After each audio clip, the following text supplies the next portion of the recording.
지난 지방선거 당시 선관위가 투표자 수를 이렇게나 많이 수정한 것으로 나타났습니다. 6천 명이 넘는 오차가 발생한 경우도 있었다는데요. 오늘부터 선거 소청 심사가 시작이 됐는데 장동혁 국민의힘 대표 직접 나가 재선거를 주장했습니다. 손인혜 기자입니다. 6.3 지방선거 당일 중앙선관위가 투표자 숫자를 수정한 사례가 최소 72건인 것으로 확인됐습니다.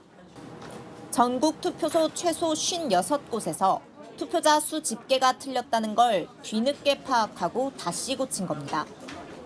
인천 검단의 경우 6천 명이 넘는 오차가 발생했는데 수정 사유로 집계 뒤 저장했지만 투표수가 상이함으로 기록돼 있습니다. 경기 군포에선 아침 7시 투표자 수가 12시간 뒤에 수정됐는데 투표자 수 수정으로만 사유가 적혀 있었습니다. 중앙선관위는 수정 사유가 발생해 허가를 받아 정상 처리한 것이라고 해명했습니다. 장동혁 국민의힘 대표는 재선거 사유라고 주장했습니다. 선거 조작의 실체가 드러나고 있습니다. 이번 지방선거는 무효이고 재선거가 필요하다고 봅니다. 장 대표는 오늘부터 시작된 중앙선관위 소청심리변론에 직접 나섰습니다. 서울, 경기, 인천 등 투표용지 부족 사태가 벌어진 지방선거 결과는 무효라는 주장을 한 것으로 전해집니다. 선거 무효 여부는 다음 달 중순쯤 나올 것으로 보입니다. 채널A 뉴스 손희애입니다. 오늘 하루 뉴스는 다 정리가 되셨는지 모르겠습니다. 그러면 오늘의 핵심 이슈는 단연 이거일 건데요. 충격적이죠. 지방선거 당일 선관위가 실시간 투표율을 조작했다는 정황입니다. 그리고 저희 시트라이브 오늘부터 새롭게 시작하는 10분 인터뷰입니다. 첫 주인공 선관위 국조특위위원 국민의힘의 김은혜 의원 제 옆에 나와 있습니다. 어서 오십시오. 안녕하십니까. 방송 출연 꽤 오랜만이시죠? 당선되고는 처음인 것 같아요. 아, 그러시죠. 오늘 워낙 중요한 뉴스여서 저희가 네. 긴급히 출연 요청을 드렸습니다. 왜냐하면 제가 방금 리포트에도 설명을 드렸던 투표율 조작 정황. 아예 야당에서는 이거 완전히 새로운 혐의고 선관위 의혹의 새 국면이라고 보시는 것 같아요. 왜 그런 겁니까? 그렇죠. 그러니까 사실상 판도라의 상자가 열렸다라고 봐도 과언이 아닌 상황인 것 같습니다. 예. 왜냐하면 보통 우리가 선관위에서 매 시간마다 투표율 보시잖아요. 그렇죠. 근데 그걸 입력을 해야 되는데 이쪽 지역에서는 100표를 입력해야 되는데 100표가 아니라 공 하나 더 붙여서 1000표로 입력을 한 거죠. 예. 이게 잘못됐다 싶으면 이거 다시 위에다 보고하고 수정하는 절차를 거쳐야 되는데 예. 그냥 조작하는 걸로 덮은 거예요. 화면에도 나오지만 100명이었는데 공 하나 더 붙여서 1000명이니까 가령 예를 들면 저렇다는 거잖아요. 예를 들어서요. 예. 그럼 다른 투표소에 300명씩 한 것처럼 예. 허수를 집어넣은 거죠. 예. 그리고 나서 하지도 않은 투표율이 저렇게 기록이 됐으니까 진짜 투표율이 저거 따라잡을 때까지 진짜와 가짜가 맞붙을 때까지 기다렸겠죠. 몇 시간이나. 그러면 저희 정당도 매 시간 투표율을 보면서 마음을 졸였는데 그렇죠. 저 가짜 투표율 때문에 국민들이 농락을 당한 겁니다. 그렇기 때문에 예. 문제가 되는 거죠. 어느 지역까지 어떻게 실시간 투표율이 조작됐는지는 앞으로 특수본 지켜보기 이런 것 같아요. 근데 김 의원님, 저는 제일 놀란 게 저 자체가 진짜 아무 구멍가게 회계도 저렇게 안 할 텐데 그들이 대화 메신저, 사내 내부 메신저에서 한 얘기가 더 충격적인 게 뭐냐면 윗선에 보고하지 말고 숫자 맞추게 하자. 문제사항 알리니까 이렇게 하면 된다. 근데 저게 저런 자체가 되게 만연해 있다는 거잖아요, 선관위가. 그럼 그렇게 의심할 수밖에 없는 거 아닙니까? 저도 저 메신저 보면서 좀 놀랐습니다. 가슴이 철렁했는데요. 왜냐하면 저렇게 보고하지 않아도 아무도 모른다는 것. 그리고 저렇게 보고하지 않아도 들킬 일이 없다는 것. 그러게요. 그게 일상이 되지 않았을까라고 하는 두려움이 있는 거예요. 그러니까 이제는 의도성도 문제이지만 저게 어느 지역까지 퍼져 있을까? 비단 수도권일까? 아니면 전국일까? 그러면 이렇게 투표수도 조작을 했는데 그럼 득표수는 온전할까?라는 고민들을 하게 되는 거죠. 어디까지 의심에 꼬리를 물 수밖에 없습니다. 맞습니다. 지금까지 투표용지가 부족하다는 건 사실 무능? 무능까지도 100번 가서 무능이가 실수라고 하더라도 이건 조작은 또 차원이 다른 문제니까. 그래서 새 국면이라고 보시는군요. 의도성이죠. 지금까지는 무능해서 혹은 부패해서라고 생각했는데 이제는 의도가 있었나? 라고 한다면 지금까지는 모두가 다 그랬어요. 의도가 있었다라고 자신 있게 얘기할 수 있는 사람은 없다. 근데 이제는 의도가 없었다고 자신 있게 얘기할 수 있는 사람은 없다라는 거죠. 저도 선거 개표 방송 적지 않게 진행해봤고 저게 이제 이번 지방선거 나의 선택 김진 앵커가 진행할 때 개표 뚜껑이 열리기 전까지 저희는 이제 투표율에 굉장히 집중할 수밖에 없고 네. 그게 마치 이제 판세에 어떤 영향을 미칠지를 점검하는데 그러면 거칠게 비유하자면 저런 투표율도 어떻게 어디가 오류가 났을지도 모르는 거고 그럼 이게 크게 보면은 유권자가 내가 투표를 할지 말지에도 안 미쳤다고 단언할 수는 없는 거잖아요. 예. 먼저 수사 상황이 알려져야죠.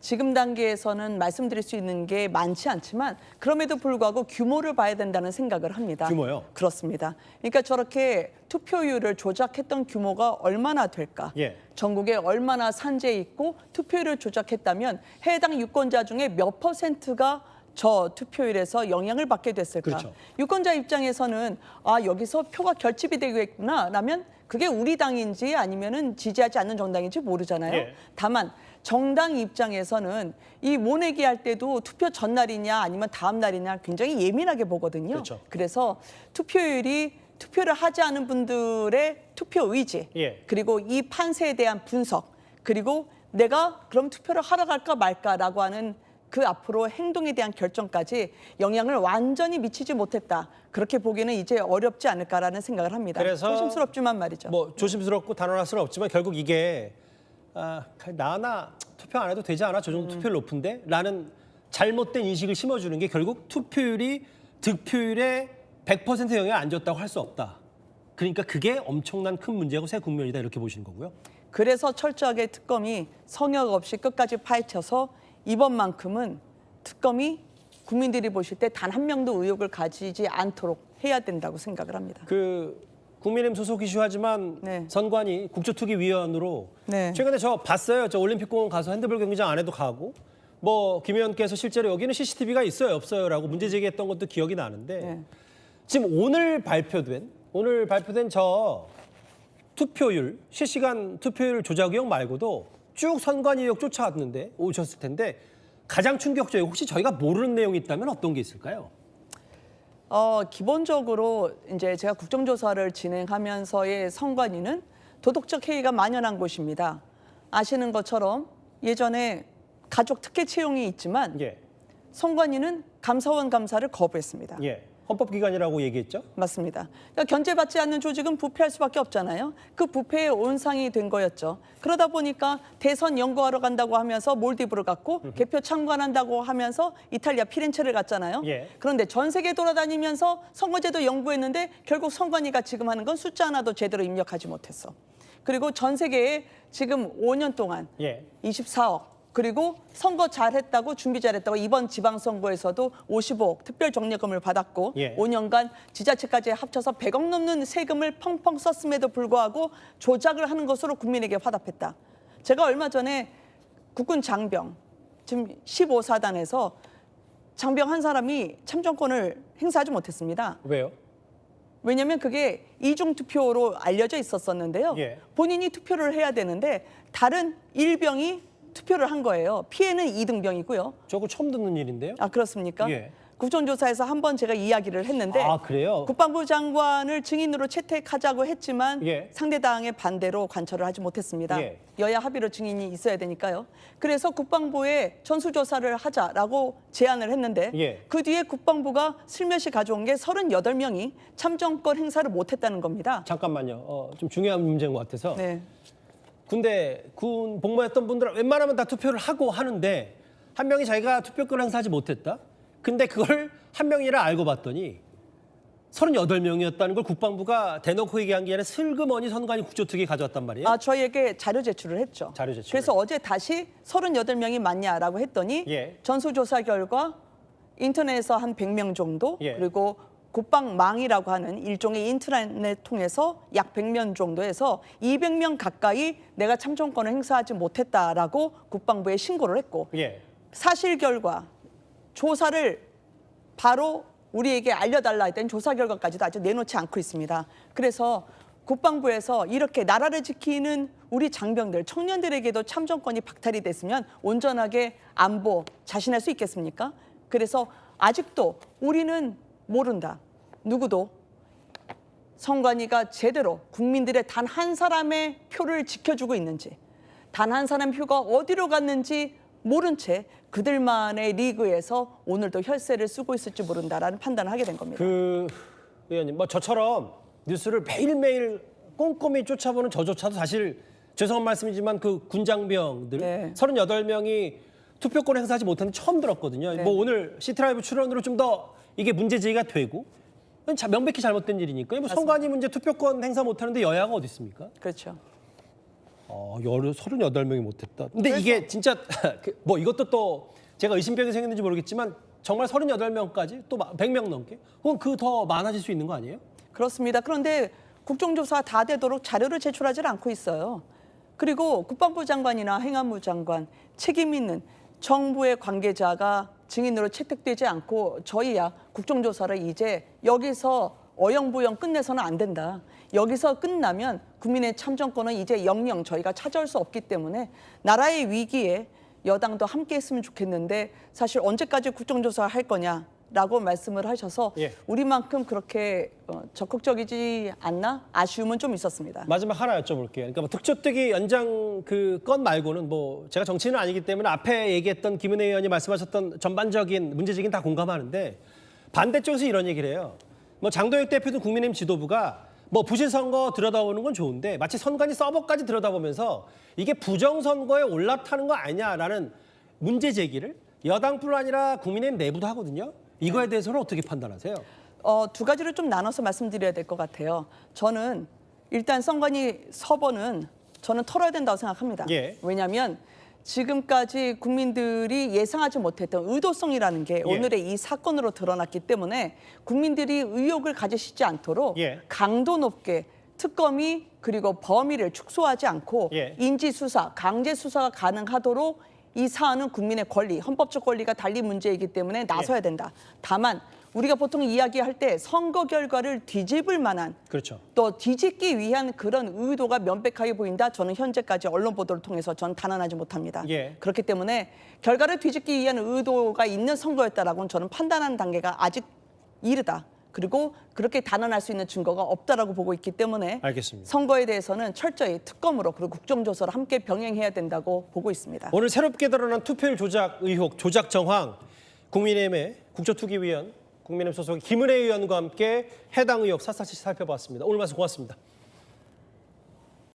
투표용지 부족 사태를 수사 중인 검경 합동수사본부가 오늘 중앙선관위를 전격 압수수색했습니다. 지난 6.3 지방선거 당시 이 투표율을 전산해서 허위로 입력한 이 조작 정황을 포착한 겁니다. 여기에 중앙선관위 관계자가 관여한 정황도 확보했습니다. 송진석 기자입니다. 검경 합동수사본부가 중앙선거관리위원회와 경기도 선관위 등에 대한 동시다발 압수수색에 들어간 건 오늘 오전. 지난 6.3 지방선거 당일 일부 투표소가 투표율을 실제와 달리 허위 입력한 정황을 포착해 강제 수사에 들어간 겁니다. 합수본은 경기도의 한 투표소에서 실제 투표자 수를 선관위 전산망에 잘못 입력한 사실을 확인했습니다. 그리고 이 사실이 문제가 될까 봐 다른 투표소의 투표율 수치를 고치기까지 했다는 게 지금까지 합수본 수사 결과입니다. 투표소 한 곳에서 실제 투표자보다 많이 입력한 수치가 이상하게 보일까 봐 초과분을 다른 투표소가 투표자 수를 입력할 때 분산시키는 방식으로 투표율을 조작했다는 겁니다. 합수본은 조작 과정에서 중앙선거관리위원회가 관여한 정황이 담긴 메신저 대화 기록도 확보한 걸로 전해집니다. 투표소 직원이 문제 발생 사실을 알리자 중앙선관위 관계자가 이 같은 전산 입력 방식을 조언해준 정황이 담긴 걸로 알려졌습니다. 투표자 수를 잘못 입력하면 상부에 보고한 뒤 승인을 받고 수정해야 하지만 이 원칙이 무시된 겁니다. 합수본은 이번에 문제가 된 투표소 외에 다른 지역 투표소에서도 유사한 일이 있었는지 수사를 확대할 예정입니다. 채널A 뉴스 송진섭입니다.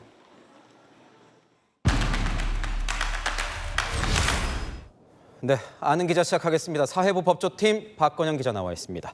자, 그동안의 합수본 수사는 투표용지 부족 사태에 관련돼 있었는데 오늘은 그 사안이 완전히 달라졌습니다. 네, 완전히 새로운 혐의가 포착됐기 때문입니다. 지금까지 이 투표용지가 왜 부족했는지 또 누구 책임인지 규명하는 수사였는데요.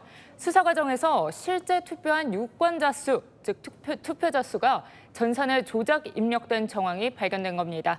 경기도 소재 투표소에서 이런 조작 정황이 포착되면서 검경 합수본이 경기도 선관위와 중앙선관위까지 압수수색한 겁니다. 투표자 수 입력이 조작됐다. 어떤 방식으로 조작됐다는 겁니까? 네, 예를 들어보겠습니다. 실제로는 100명이 투표한 곳에서 투표자 수에 0 하나를 더 붙이면 1000명으로 잘못 입력하는 이런 상황이 발생한다고 칩시다. 단숨에 이 투표율에 900명이 늘어난 걸로 반영이 되면 당연히 이상하게 보이겠죠. 그래서 900명에 대해 여러 다른 투표소에 투표자로 분산시키는 방법으로 투표율을 조작했다는 게 수사팀이 포착한 수법입니다. 그렇다면 이 선거날 1시간마다 이 발표했던 투표율, 그게 다 틀린 숫자였던 건가요? 네, 실제 투표한 사람 수보다 많은 수가 입력되다 보니까요. 이 발표된 투표율에 영향을 미쳤을 가능성, 현재로선 배제할 순 없습니다. 이 중앙선관위는 선거 당일 1시간 단위로 전국 투표소에서 입력한 이 투표자 수를 집계해서 투표율을 발표해 왔습니다.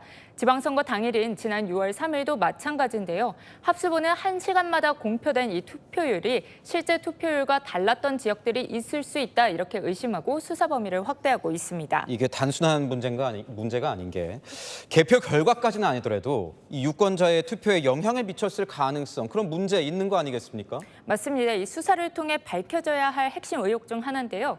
합수본은 지금까지 문제가 된 투표소에서 잘못 입력한 수치가 수천 명 단위 이렇게 파악하고 있습니다. 문제는 경기도의 투표소 이 한 곳에서만 이런 일이 벌어진 게 아닐 수도 있다는 겁니다. 수사팀은 투표소 관계자들이 투표자 수치를 임의로 고치기 전에 중앙선거관리위원회 관계자에게 조언을 구한 대화 내역도 확보했는데요. 이런 일이 관행적으로 이루어져 왔다면 투표자 수 오류 수천이 아니라 그 단위가 커질 수도 있는 겁니다.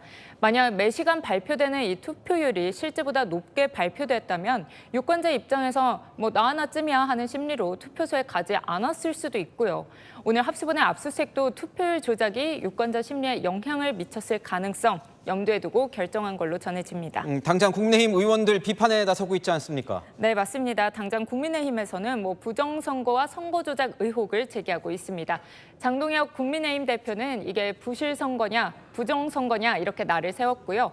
나경원 의원도 선거조작의 실체가 드러난 중대한 변곡점이라고 비판했습니다. 투표용지 부족 사태나 이게 실수나 무능의 문제였다면 투표자 수와 투표율 조작, 전산 조작은 그 성격이 완전히 다른데요.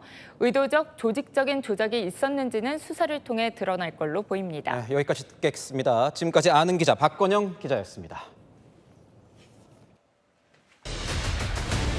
네, 선관위의 투표 통계 조작 정황까지 드러나면서 논란이 일파만파 확산되고 있습니다. 이런 상황에서 장동혁 대표는 참정권 문제에 적극적으로 목소리를 내고 있는데요. 오늘은 국회에서 다양한 일정을 소화했습니다. 국민은 고통받고 있다.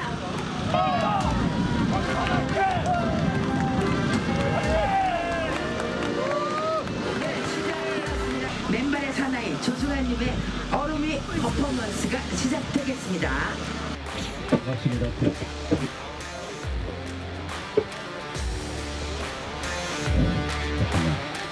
마이크도 뚜껑으로 해야 되는데 나오다 안 나오다 이렇게 뜻깊은 퍼포먼스 행사를 하게 돼서, 그리고 저녁에 용인에서 집회를 할 수 있게 돼서 뜻깊게 생각합니다. 아직도 갈 길이 멀었습니다. 특별히 출발해야 합니다. 그동안 많은 분들이 광장에서 싸워 오셨습니다.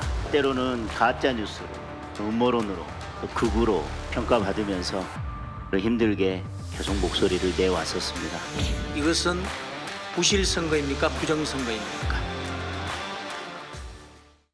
네, 오늘 마침 검경 합수본에서 투표율 조작 정황을 확인하고 선관위를 압수수색하는 일이 있어서 장동혁 대표는 하루 종일 선관위와 관련된 일정들을 소화를 했는데요. 조금 전 보신 것처럼 국회 앞에서 저런 퍼포먼스 행사가 있었고 선관위 공무원 노조와의 간담회도 있었습니다. 저녁에는 또 외부 집회도 나간다고 하네요. 강대규 변호사님, 장 대표가 올림픽공원에 열심히 갔었는데 마침 오늘 선관위 이슈가 또 생기면서 목소리에 조금 힘이 실리는 그런 모습이었거든요. 네. 장동혁식 리더십의 빛을 낼 순간이라고도 생각을 합니다. 장동혁식 리더십은 뭐냐면 정치인으로서 뒤에 숨어 있지 말고 앞으로 나서면 나를 따라라 하는 게 장동혁식의 리더십인데 예. 필리버스터를 했었고요. 또 단식 투쟁을 했었습니다. 이번에 선거 소청에서는 직접 정당이 당사자이니 당대표로서 직접 선거 소청 재판에 출석을 해가지고 스스로 변론을 할 테니 생중계를 해달라고까지 요구를 하고 있습니다. 네. 오늘 일정도 오랜만에 국회를 돌아온 것이 아니라 국회에서 이 참정권과 관련된 행사와 일정이 있으니 국회에서 그 일정을 소화한 것이고요. 앞으로 이러한 일정이 계속될 것이고 장동혁식 리더십에 대해서 왈가왈부 말이 맞는데 지금 이 참정권 관련해서는 적기라라고 생각을 합니다. 예, 참정권 시위와 관련해서는 적기다. 이런 말씀을 주셨습니다. 오늘 선관위 수사 얘기를 조금 더 짚어봐야 될 것 같은데요. 검경 합수본이 투표율 조작 정황을 확인을 하고 선관위를 압수수색을 한 그런 상황입니다. 전수미 대변인님, 근데 이게 좀 단순한 일이 아닌 것 같은데요. 투표율이 잘못 기입이 되면 보고를 한 다음에 재승인을 거쳐서 수치를 수정을 해야 되는데 집계가 안 맞으니까 돌려막기를 했다, 뭐 이런 의혹이 불거졌어요. 그러니까 부정선거론에서 많이 비난하시잖아요. 정치적 레토릭이다.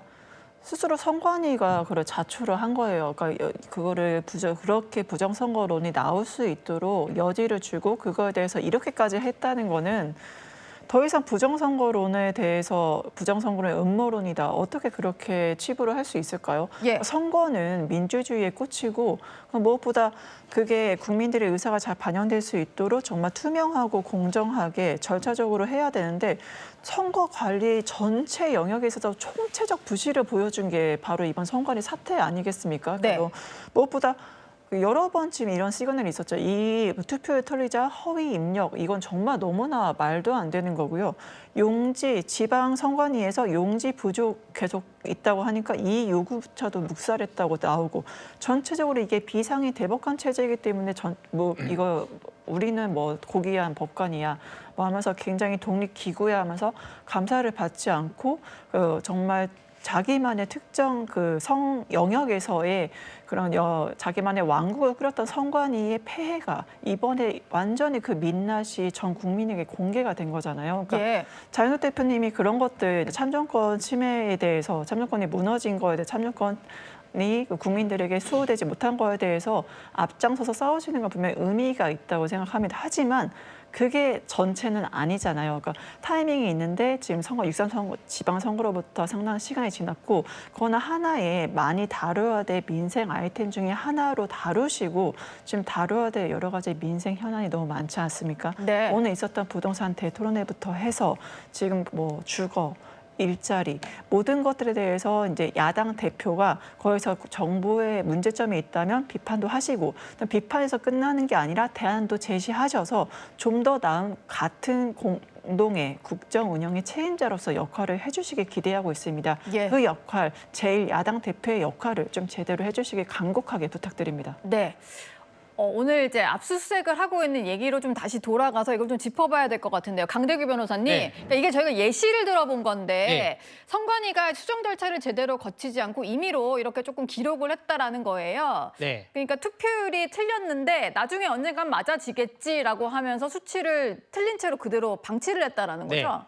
그러니까 이제까지 선관위의 문제에 대해서 선관위의 입장은 관리 부실이었다, 무능이었다, 과실이었다라고 얘기를 했는데 네. 이제 오늘부터는 불법적으로 불법 문제가 나온 것입니다. 공정자 기록 위작죄이고요. 공무집행 방해죄입니다. 그렇기 때문에 선관위가 내부 메신저를 이용해서 선관위 직원들이 조직적으로 전산에 입력을 해서 전산을 조작할 수 있다는 게 밝혀졌고요. 네. 사실 선관위에서 일관되게 얘기했던 것이 전산 조작은 원천적으로 불가능하다. 전산 조작으로 부정선거, 부실선거 얘기하지 마세요라고 했는데 네. 오늘 그것이 사실로 밝혀진 것이고 그렇다면 정책적으로 어디로 흘러가야 될 것인가. 당일 개표, 수개표를 외치는 국민들이 올림픽공원에 모여 있는데 네. 정책적으로 가야 할 방향이 거기로 모아지는 것이 아닌가라고 앞으로 그 정치적 방향이 흘러가는 것 같습니다. 예. 여기에서 좀 파생되는 문제가 두 가지가 있어서 좀 하나씩 짚어볼까 하는데요. 이현종 위원님, 근데 투표율이 1시간 단위로 업데이트가 되고 그때 저희도 선거방송 하면서 투표율이 지금 이 시각 이렇다. 라고 많이 얘기를 했었거든요. 그러니까 투표 동료도 하고요. 근데 만약에 수치가 잘못됐다면 이것도 선거 결과에는 영향을 줄 수 있는 오류 아닌가요? 그러니까 기본적으로 선관위 직원들이 산수를 못한 거예요. 그러니까 이거야말로 선관위 직원들이 가장 기본적으로 해야 될 게 사실은 투표 개표된 게 얼마가 개표됐고 네. 지금 현재 이게 지금 각 후보별로 몇 %인지 그 계산하는 건 가장 기본이잖아요. 선관위의 고유 업무가 투표용지가 과연 그러면 제대로 돼 있는 것인지, 그다음에 투표를 제대로 하는 것인지를 보는 거, 네. 그다음에 개표할 때 개표지를 잘 세서 잘 분류하고 몇 표인지를 해야 될 텐데 이제 그걸 토대로 해서 이제 입력이 되면 저희 이제 방송국에서 그걸 가지고 현재 몇 등이다, 뭐 얼마다, 어느 지역이 제일 높다. 그렇죠. 실시간으로 계속 하고 있지 않습니까? 예. 물론 뭐 전체 마지막에서 이제 뭐 검표하고 뭐 한 데는 맞을 수는 있겠지만 저렇게 된다 그러면 이거는 기본을 일단 못한 거잖아요. 네. 그러니까 기본이 안 돼 있다는 것인데 왜 이런 인물이 빚어졌을까? 예를 들어서 뭐 정말 선관위 직원들이 그 직장이고 거기서 기본적으로 선관위 업무를 오랫동안 해온 사람들인데 이런 거를 그냥 수정을 뭐 임의로 하고 이렇게 했다라고 하는 것은 과연 이 선관위 조직이 평소에 뭘 하는 조직인지, 그리고 이런 조직들이 지금 있을 필요가 있는 것인지, 이런 문제에 대한 근본적인 또 회의를 가지게 만드는 것 같습니다. 예.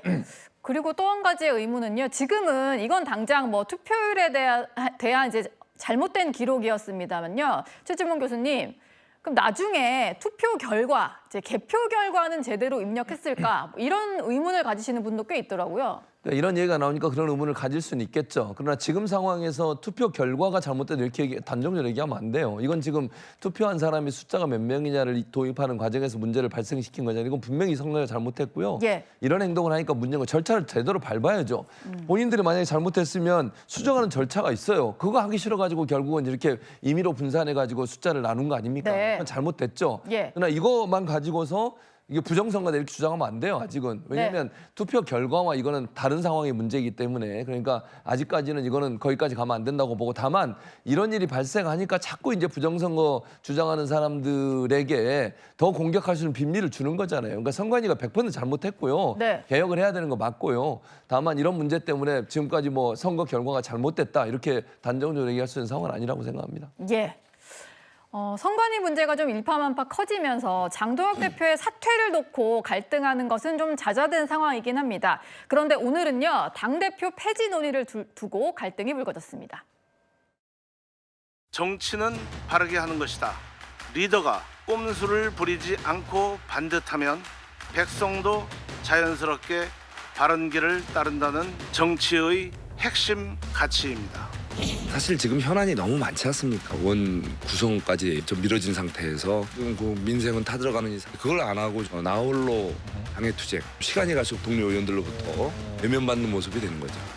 지금 시점에서 당대표 폐지를 주장하는 것은 지난 대선 당시의 야밤 후보 교체 시도와 다를 바 없는 또 다른 형태의 짝퉁 행위이자 당원에 대한 모욕 행위입니다.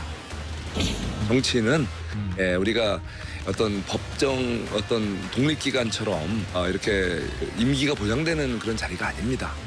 바로 정당의 책임지는 자리는 주요 이벤트에서 지면 그래서 응당의 책임을 지고 깨끗하게 물러나서 더 큰 또 기회를 본인은 보고 그 모습이 지금 보여야 될 때 안 보여주고 계속 지금 지지부진하게 찌질하게 이어지고 있다는 거죠.